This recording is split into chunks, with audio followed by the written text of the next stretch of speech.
Shri Krishna. Welcome to the divine calling. हम सब ने कबीर दास जी का लिखा हुआ एक दोहा बहुत बार सुना है। चलती चाकी देख कर दिया कबीरा रोए, दोए पाटन के बीच में साबुत रहा न कोई। इसमें कबीरदास जी कहना चाहते हैं कि ये संसार रूपी जो चक्की के पार्ट है, पुराने जमाने में जो चाकी होती थी उसमें नीचे एक बड़ा सारा पत्थर होता था, उसके बीच में कील लगी होती थी जिसके ऊपर एक और एक पत्थर, राउंड पत्थर बैलेंस किया जाता था एंड उसके ऊपर एक हैंडल होता था। एक साइड से अनाज डाला जाता था और उसको घुमाया जाता था। जो बीच की कील होती थी वो ऊपर वाले पत्थर को सपोर्ट करती थी एंड ये दो पत्थरों के बीच में जो भी अनाज का दाना आता था वो आटा बन बन कर साइड में गिरने लगता। तो संसार रूपी इस चक्की के दो पार्टों के बीच में जब भी मनुष्य आता है पिस जाता है। पिसने से हमारा मतलब है अफेक्ट हो जाता है। और ये दो पार्टे कौन से हैं? राग द्वेष, अनुकूलता प्रतिकूलता, लाभ हानि, जीवन मरण, ये सब दो पार्टों की तरह है जिसके बीच में मनुष्य हमेशा फंस जाता है और अफेक्ट हो जाता है, उस पर असर जरूर होता है। तो इसलिए कबीरदास जी ने लिखा, चलती चाकी देख कर दिया कबीरा रोए, दोए पाटन के बीच में साबुत रहा न कोई। लेकिन इसके आगे भी कुछ है। ये इंसिडेंट जब हुआ तो कबीरदास जी की पत्नी चाकी चला रही थी, जिसको देखकर कबीरदास जी ने ये रचना की। कबीरदास जी जब ऐसा कहा तो वहां उनके बेटे कमाल और बेटी कमाली, वो दोनों भी मौजूद थे। तो उनके पुत्र कमाल, अभी पिता इतने विद्वान तो पुत्र में कुछ तो गुण आएंगे ही। तो पुत्र बोला, पिताजी आप खाली दो पाटे देख रहे हो लेकिन उस कील पर आपका ध्यान नहीं गया।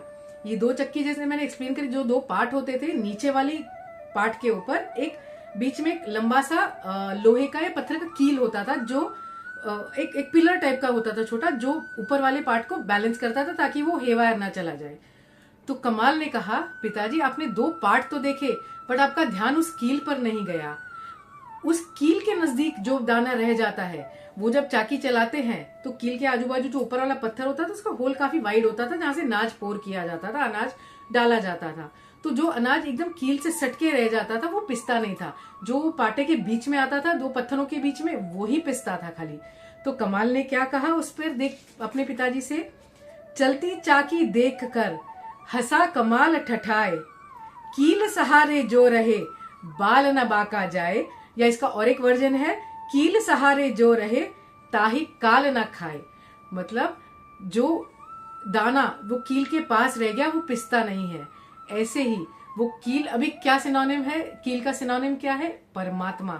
हमारे संसार रूपी इस दो पार्टों के बीच में एक सपोर्ट सिस्टम क्या है? वो कील। तो सपोर्ट सिस्टम हमारा कौन है? परमात्मा, परमेश्वर। तो अगर हम परमेश्वर से चिपके रह जाएं तो हम इस संसार के पार्टों में पिसने से बच सकते हैं। दैट इज व्हाट कमाल वांटेड टू से। बट जब पुत्र इतना समझदार है तो पुत्री कहाँ पीछे रहने वाली थी। कमाली इस पर क्या बोली वो भी सुनिए। कील सहारे जो रहे नकटे बूचे होए, दाना सो ही सहारिये चटक बाहर होए। कमाली ने अपना वर्जन क्या बताया? भाई दो चाकी के बीच में जो रहता है, जैसे कबीरदास जी ने कहा, वो तो पिसता ही है।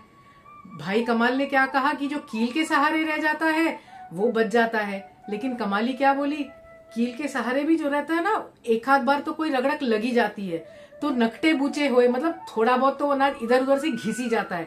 अगर एक अनाज का दाना है वो एक आध बार भी रगड़क वो मूवमेंट में आ गया तो एक आध बार तो उसको रगड़ लगी जाती है। तो कुछ ना कुछ तो संसार में रहकर अगर हम परमात्मा से भी जुड़े रहते हैं तो कई बार है काम, क्रोध, लोभ, मोह, मद, मत्सर, ये हमारे भीतर प्रवेश कर ही जाते हैं। फिर हम वापस कोई गुरुजन से मिलते हैं या कोई सत्संग अटेंड करते हैं, फिर हम में कुछ अच्छी भावनाएं जागृत होती है, फिर हम परमात्मा के पास आ जाते हैं।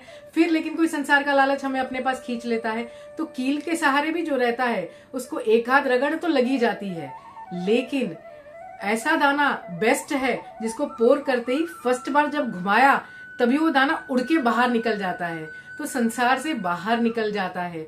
तो इसलिए उसने कहा, कील सहारे जो रहे नकटे बूचे होए, दाना सो ही सहारिये। यानी दाना वो ही बेस्ट है, कौन सा? जो चटक बाहर होए। तो इंसान वो ही बेस्ट है जो इस संसार के दो पार्टों के बीच में पिसने के बजाय and temporary time and again भगवान के चरण पकड़ना छोड़ना के बदले इस संसार सागर में इमीडिएट संसार सागर से बाहर हो जाए। संसार सागर से बाहर होने का ये मतलब नहीं है कि आप मृत्यु को पाले या संसार छोड़कर जंगल में बाबा बन के चले जाएं, ऐसा मतलब नहीं है। संसार में रहते हुए भी उसके अंदर डूबे नहीं, वो मतलब है कि संसार सागर से बाहर हो जाना। रहते हुए भी उसमें ना रहना, रहते हुए भी अपने कर्म करते हुए भी नित्य स्मरण, पीछे बैकड्रॉप में हमेशा भगवान का स्मरण चलता रहे। एंड हम कर्म इसीलिए जस्ट करें कि हमें भगवान द्वारा दिया गया है कोई रिस्पॉन्सिबिलिटी, ड्यूटीज है, उस हम नियत से अगर हमारे कर्म करते जाएं एंड हर किए हुए कर्म को भगवान के चरण में अर्पण करते जाएं कि this is the best I could do, this is the best possibility that could, मैं अपने लिमिटेड पैराफर्नेलिया के साथ इतना ही कर सकता था एंड मैंने ये बेस्ट करने की कोशिश की है। इस इरादे से हम हमारे किए हुए हर कर्म को रोज, प्रतिदिन, प्रति रात अगर हम भगवान के चरणों में अर्पण करते जाएं तो भगवान हमारी जरूर सुनते हैं और हमारे को इस संसार सागर में पिसने नहीं देते। इसलिए भगवत गीता में कृष्ण भगवान कहते हैं, सर्वधर्मान परित्यज्य मामेकम शरणम व्रज अहम त्वा सर्व पापेभ्यो मोक्षयिष्यामि मा शुचः। तू अगर कर्म को बस एक रिस्पॉन्सिबिलिटी समझ के अपना करता जाए, अपनी ड्यूटी समझ के करता जाए, without getting involve in what is good karma, what is bad karma, is this going to give me anything good, is it going to do any हानि टू मी, ये सब सोचे बिना इफ वी जस्ट निरंतर continuously try to do our karma as our devotion to God, भगवान हमें एक दिन मोक्ष जरूर प्रदान करते हैं। All we have to do is offer all our karma to the charan of the Almighty, the Divine, because the Divine is always calling.